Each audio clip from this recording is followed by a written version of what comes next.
সবজির বাজার ঠান্ডা, উত্তাপ কমেছে ইলিশের বাজারেও। দীর্ঘদিন ধরে ভোক্তাদের কষ্ট বাড়ানো আলুর বাজারে অবশেষে স্বস্তি ফিরেছে। সাম্প্রতিক সময়ে আলুর দাম বেড়ে যাওয়ায় সাধারণ ক্রেতারা সমস্যায় পড়েছিলেন। তবে এখন পণ্যটির দাম প্রতি কেজি ২০-২৫ টাকায় নেমে আসায় অনেকটাই স্বস্তি ফিরেছে। আলুর বাজারের পাশাপাশি পেঁয়াজের দামেও উল্লেখযোগ্য হ্রাস দেখা যাচ্ছে।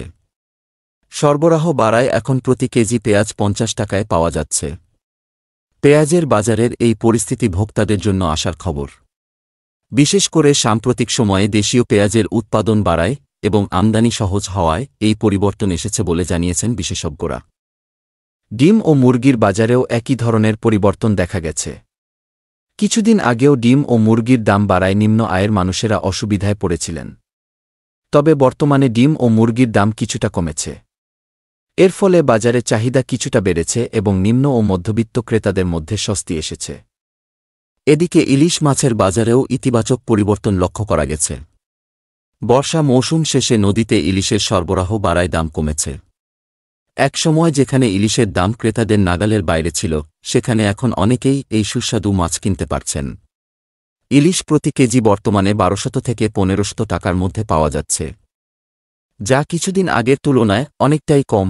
বাজার বিশেষজ্ঞরা বলেছেন, বিভিন্ন পণ্যের দাম কমার প্রধান কারণ হল সরবরাহ বেড়েছে এবং মজুত বাড়ানো সম্ভব হয়েছে।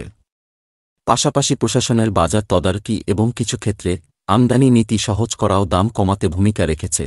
তবে ক্রেতাদের জন্য এই সাময়িক স্বস্তি কতদিন বজায় থাকবে তা এখনই বলা কঠিন, কারণ আন্তর্জাতিক বাজারের পরিস্থিতি এবং পরিবহন খরচের উপর অনেক কিছু নির্ভর করছে। এর পাশাপাশি কৃষি খাতে উৎপাদন নিয়ন্ত্রণ এবং স্থানীয় পর্যায়ে বাজার ব্যবস্থাপনাও গুরুত্বপূর্ণ। সব মিলিয়ে বর্তমান পরিস্থিতি ক্রেতাদের জন্য স্বস্তিদায়ক হলেও ভবিষ্যতে বাজার পরিস্থিতি নিয়ে সতর্ক থাকার পরামর্শ দিয়েছেন অর্থনীতিবিদরা।